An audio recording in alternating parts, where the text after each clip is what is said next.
Bismillah ve salatu ve selamu ala Resulillah ve ala alihi ve sahbihi ve men vala. Jalaluddin Suyuti rahmetullahi aleyhinki Halifler Tarihi namlı kitabımızdaki dersimizin devamında bugün Suyuti rahmetullahi aleyh Ebu Bekir Sıddık'nınki vafatı ve miraslarını qandaq bir taraf qılğanlığı haqqındaki məlumatını bizge sunmakçı.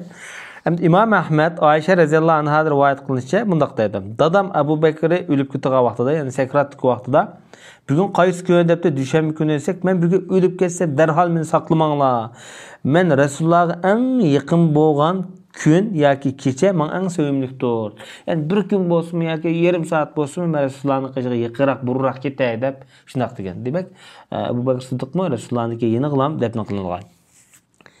İmam Malik Ayşe radhiyallahu anha rivayet kılınışça. İmam Malik kim olsak? İmam Darul Hicre. Yani şu Medine'deki imam edip atılgan nayet meşhur hadis alimi. Bu kişi hem faqih.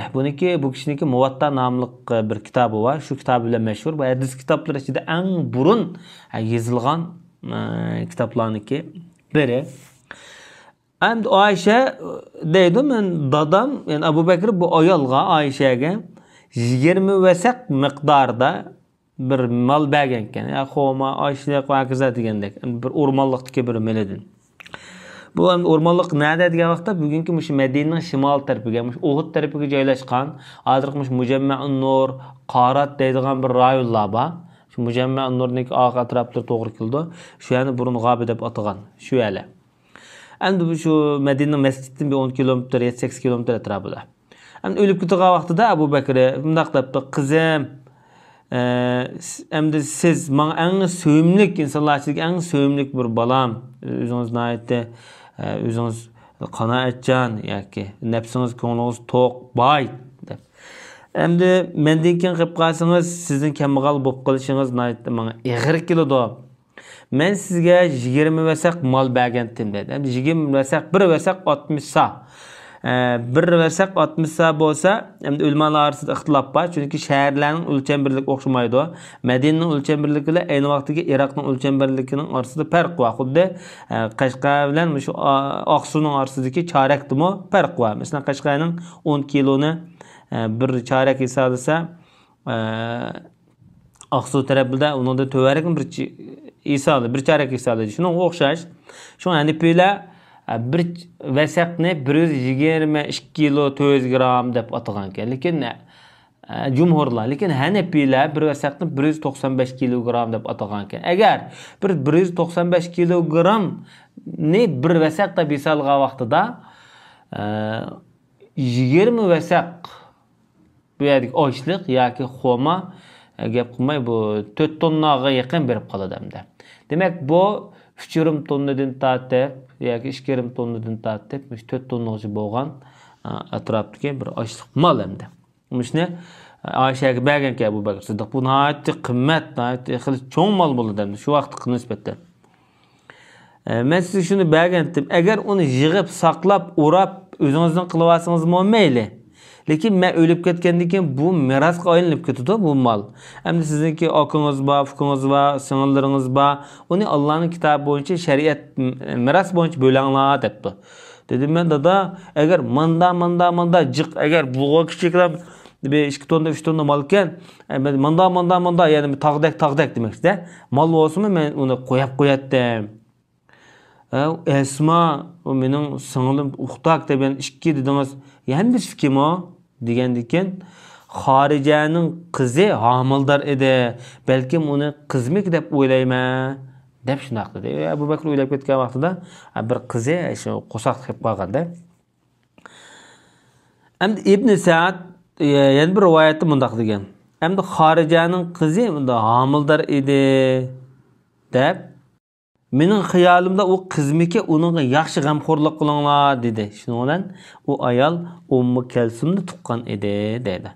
Endi Ibn Sa'd Xolid ibn Abi Izzaddan rivoyat qilib, Abu Bakr melining 5dan birini vasiyat qilib bundaq dedi.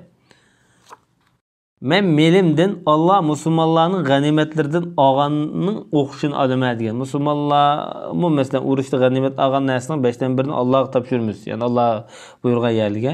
Men shu shaklda melimni 5dan birini boshqalarga men vasiyat qilib qoldirman deb bundaq degan ekan. Yani yana bir yo'ldan chiqarishcha men 5dan birini vasiyat qilaman. Bu 4'ten 1'ni vasiyat qilganimdan yaxshi. 4'ten 1'ni vasiyat qilishim 3'ten 1'ni vasiyat qilganimdan yaxshi. Agar bir odam milining 3'ten 1'ni boshqalarga berishga vasiyat qilsa, hech narsa qoldirmagan bo'ladi. O urug'ni qoldirishim qolmaydi deb mundaqmi degan deydi. Said ibn Mansur o'zining Sunan nomli kitobida Zahhak degan olimdan rivoyat qilib mundaq deydi. Abu Bakr Alilar o'zining mollarining o'lib ketgan vaqt 5'ten 1'ni boshqalarga berishga vasiyat qilib o'lib ketgan. O'zing urug'ni qoldirishida miros tegmaydigan kishilarga berishga deganda, masalan, ona tarafni qoldiradi degandek. Abdullah ibn Ahmad Zawaid az-Zuhd nomli kitobida bayon qilishicha, Oysha radhiyallohu anha shunday deganki, Allohning nomi bilan qasamki, Abu Bakr Allah pul deb so'qqan dirham, dinar degan narsani bizga qoldirgan emas deydi, mol dunyosida. İbn Sa'd ve ulardan başqalar Ayşe radhiyallohu anhadan rivoyat qilib deyishcha, Abu Bakrniki kesil ig'irlashgan vaqtida men tövendeki she'rni o'qigandim deydi. Elbette cho'qim boyliq odamdan yoki yigitdan hech qanday narsaga bir daldi bo'lanmaydi.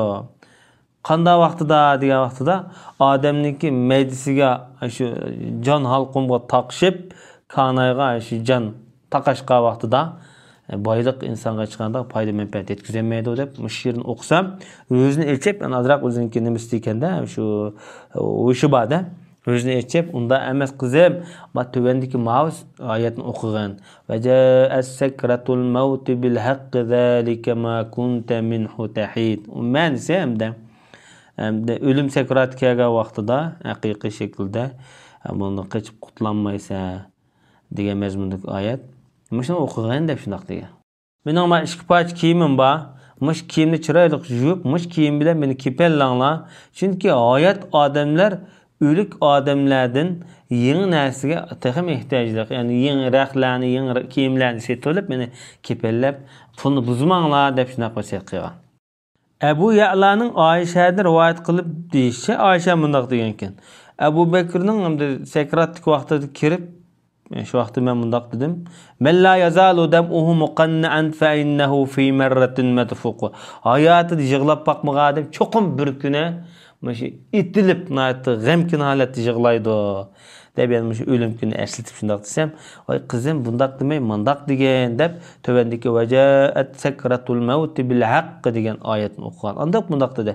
Rasululloh qaysi kunda o'lib ketgan debdi, dushanba kunda desam, men bugun kecha bilan bugunning oraliqida o'lib ketsam deyman deb shu seshanba kuni kechda o'lib ketgan, tong otishdan burundan biz dafn qilib ko'mbatgan edik. Dafn qilib etgan edik deb shunday dedi. Abdullah ibn Ahmad Zawahid az-Zuhd nomli kitobida Bakr ibn Abdullah al-Muzanidin rivoyat qilib, Abu Bakr sakratlik vaqtida Oysha radhiyallohu anha beshik qilib o'tirib mundaq debdi. Va kullu zi iblin mawriduha va kullu zi salbin maslubu. Her qanday tüge, yani öz başqalarının qoluga ötüdü. Her qanday kiyim çoxum bir gözse silinadi degan mazmunda. Bu konu bu jahiliyat devridagi she'rlar, yani bu o'limni eslatgan she'rlar. Mushuni o'qigan vaqtida Abu Bakr maqsad tushunib bilan dediki, unda emas qizim, Alloh manda da'vat etdi deb vaja'at sakratul maut bil haqq. She'rdan dalil kelsa, oyatdan dalil eklishni bakrak afzal ko'rayotdi. İmam Ahmed Ayşe radhiyallohu anhadan rivoyat qilinishicha, Abu Bakr shu o'ziniki mutalliqi soat hukm qilayotgan paytlarida bunda uchrab qolgan vaqtida Ayşe mashirni o'qiyotganda dadasidan bir xil faxrlanib degandek. Yak dadasi ma'sib kelib tuvandagi she'rni o'qigan. Va abiyaza yustasqal ghamamu biwajhihi simalul yatama ismatun lil aramil. Nurani yüzlük bulutlardan onun yüz obro'yi bilan su talab qilinadigan yetimlarning g'amguzori tul ayollarniki panagahi deb bunda sifatlanganda bu jahiliyat she'rlar bumi ayni vaqtdagi yoki jahiliyat she'rlar yoki bo'lmasa bu payg'ambar sollallohu alayhi vasallamniki rasulullohni maqtagan she'rlarniki biri deganki Abu Bakr kamtarlik tufaylidan yusidan u degan rasululloh bu sifatni rasululloh deb mana degan deydi.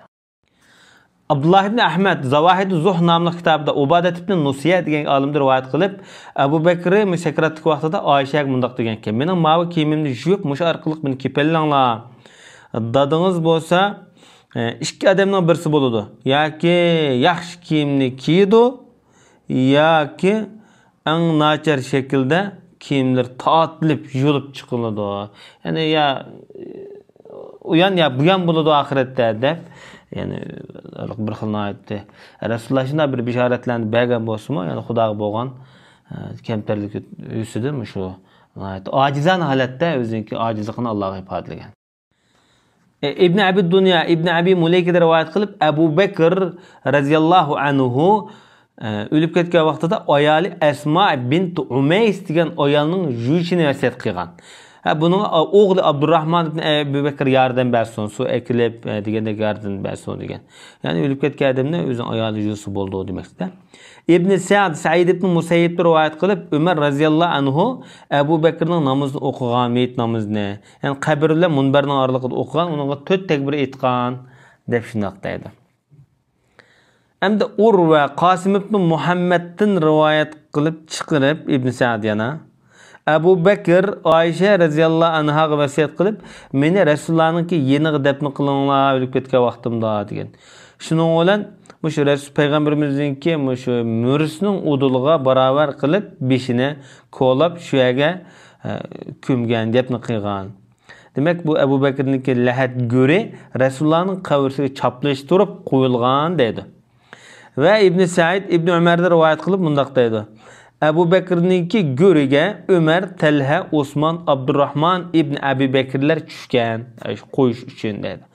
Yani bir necha rivoyatlardan kelishicha, yani bu odam kechida deb qilingan. Birdan bo'lsin Rasulullohning qishiga yaqin ketay deb, shu Rasulullohga bo'lgan sevgisi, muhabbati yusidan shu baldu ko'mitishga o'zi vasiyat qilgan, ham shunday qilingan. Ibn Sa'id ibn Musayyib rivoyat qilib, Abu Bakr radhiyallohu anhu o'lib ketgan vaqtida Makka yana larzik kelib ketdi va mundaq dedi. Dadisi Abu Quhafa, Rasul Abu Bakr dadisining bir o'lib ketgan. Bu nemish bu degan vaqtida o'g'lim o'lib ketdi degan vaqtida mundaq degan. O'g'lim o'lib ketdi desa, rizqun jalil va bek cho'ng ig'ir musibat bo'pti, bek ig'ir musibat bu. Undan keyin bu ishni kim davomlashtiryapti? Yani kim xalifa bo'ldi desa, Umar desa, Umar shuning igisi qila oladi shu deb shundaq degan dedi. Endi Mujohid rivoyat qilinishicha Abu Quhafa, ya'ni Abu Bakrning dadisi, Abu Bakr o'g'lidan kelgan merosning hammini Abu Bakrning bolalariga o'zi olmay ulashtirib bergan. Bu mu durus endi o'zining merosini o'tensa, Abu Quhafa yani dadisi balasininki Abu Bakr'deki fakat 6 ay bir necha kunlar yaşagan. Hicriyenin 14. yılı 97 yaşta dünyadan ketken deydi. Abu Quhafa uzun ömür ko'rgan sahabe. Ulamalar deydi o xilafetke dadısının hayat vaxtida fakat Abu Bakr'lam erişken. Hem de xalifeden dadısı miras algan mı? Yani şundaqla Abu Bakr'ning dadısı idi deydi. İmam Hakim Abdullah ibn Ömer'de rivayet kılınishicha mundaq deydi ki Abu Bakr 2 yil ve 7 aydak emir xalifa bo'lgan deydi. İbn Asakirning Tarix Damashq nomli kitobida Asma'idin bayon qilib mundaq deydi. Xufaf ibn Nadmat Sulami Abu Bakr yig'lab Marsiya o'qib tövendeki she'rni o'qigan. Bu she'rda hamda laysa li hayyin fa'laman hu baqa'u. Har qanday bir jut mengu emas, bu cho'qim bu tugaydi. Har qanday dunyo cho'qim yo'qoladi deydi birinchi baytda. Vel mulku fil aqwami mustawda'un ariyatun ve shartu fi'l adawa. Har qanday podshohlik bir qamdi bir omonat, u xoli, yani yalang'ochlab qoldi, yo'qoladi. Cho'qim buni yaxshi ado qilish buning bir sharti deb. Vel mar'u yas'a ve lahu rasidun. İnsan harakat qilgan bilan lekin buni ko'zib to'guvchi bordir. Ko'zlar uningga yosh to'kib, uningga bir xil marsiyali o'qiladi. Onun bir çuqallar paydo bo'ladi. O qariydi yoki o'ltirildi yoki uni kasal, uni ezidi, uning davosi yo'q kasallar. Mana Abu Bakr bo'lsa, o bir yomg'irki, uni shu Javza degan bir yulduz hamda ziraatki parivshi munosabatli bir yulduz bo'lsa kerak. Buni suv bilan terilmagan o ziraatni, mush yulduz orqali terilgan, buni bir nurga o'xshatyapti-da Abu Bakrni. Allah'ın namına qasamki onun küllerini, yani bu Abu Bakr'ninki devrini bir uçratmak tez. Her qanday bir mana ek şey meyli kiyim kiygen meyli işten kelgen adam bunu es kılanmaydı. Keyin kelmez ketdi bu kunlar demekçi. Yaxshi ko'rgan yoki bu nashindiga ba'zi iboratlarda hafizmida yalan yoq kelibdi. Bunda ridolik mushtaq kiyimlik odamlar uning kunni topolmaydi. Uning shu kunlarini tepishni harakat qilmoqchi bo'lsa, nihoyat qattiq belni ching bog'lagan keng bo'shliq bir zaminda